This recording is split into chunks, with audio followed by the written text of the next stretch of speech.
calling all realtors, title companies, real estate brokers. I'm attorney Vernita Williams, and I want to talk to you about how to sell the property of a deceased owner without wasting your time and ending up with nothing. We all know those experiences. We worked hard on a deal and it fell through, and we ended up with nothing for all of our hard work. This is part 7 of a 7-part series, and in this part I'm going to go quickly over the key points that I made in parts 1, 2, 3, 4, 5, and 6. So if you want additional information on these points that I'm going to make, please listen to part 1, where I tell you the things you're going to learn, part 2, where I tell you the 2 ways to sell property of a deceased owner, part 3, where I tell you the specific steps to selling a property through the probate court, part 4, where I talk about managing those heirs who now own the deceased person's property, part 5, where I tell you specific things about attorney's fees and realtor fees in these deals, and part 6, where I explain the timeline, how long it's going to actually take. In this part 7, I want to tell you the key points that I'd like for you to remember. First of all, if you're going to sell the property of a deceased owner, you need to decide fairly quickly how much time you have to sell.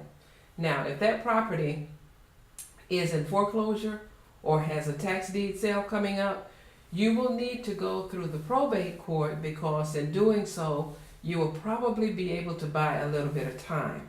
But if you're not under time pressure, maybe your strategy might be to just go to probate, put the property in the name of the heirs, and work with the heirs to sell it, especially if it's a small number of heirs and they agree to sell.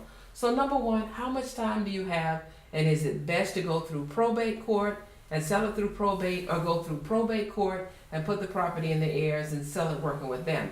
Number 2, you can avoid unnecessary delays in this process if you go ahead and get the title work done, so that while you're waiting for probate court approval, you can fix all the title issues that you discover in the title commitment. So make sure you don't wait on probate court for approval. Go ahead and get that title commitment and work on whatever you see in there. Number 3, make sure you do not promise the heirs that they're going to get money at closing. If it's a probate property, they won't be getting money at closing more than likely, because the probate court requires that the money go in a restricted depository most of the time, and they have to wait for that probate process to play itself out, and they have to wait to a certain point in the probate case to be able to make a distribution. So don't promise them they're getting money at closing. Have the probate attorney explain when they can expect their money. The 4th thing is that your realtor's fee must be conventional. Don't think just because there's a personal representative, that personal representative can say, hey, you're working very hard, let me increase your fee. It's a probate court supervised matter, and here in Florida, I know you cannot just increase the realtor's fee like that. Number 5, attorney's fees will vary. They will vary depending upon how much work the attorney does and the complexity of the case. So don't venture to try to tell the heirs how much the attorney fees will be, because it will vary depending upon a number of factors. And the 6th thing, establish realistic timelines with your heirs so that they're not disappointed at when they're going to get what, and so that, most importantly, your buyer does not walk off because they're saying this is taking too long. So it's very important to have a skilled, experienced probate attorney say, these are the things that might bog us down a little bit, might take a little bit more time, and this is how long you can expect before we get that court order, or these are the impediments to getting the court order.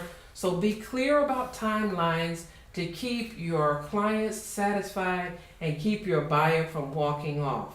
I'm attorney Vernita Williams. I've been speaking with you about how to sell the property of a deceased owner without wasting your time and ending up with nothing. If you'd like more information from me about this subject and other probate related subjects, please go to my website, vcwlaw.com. That is VCW law.com. And you can call me also at 786-831-9483. That's 786-831-9483.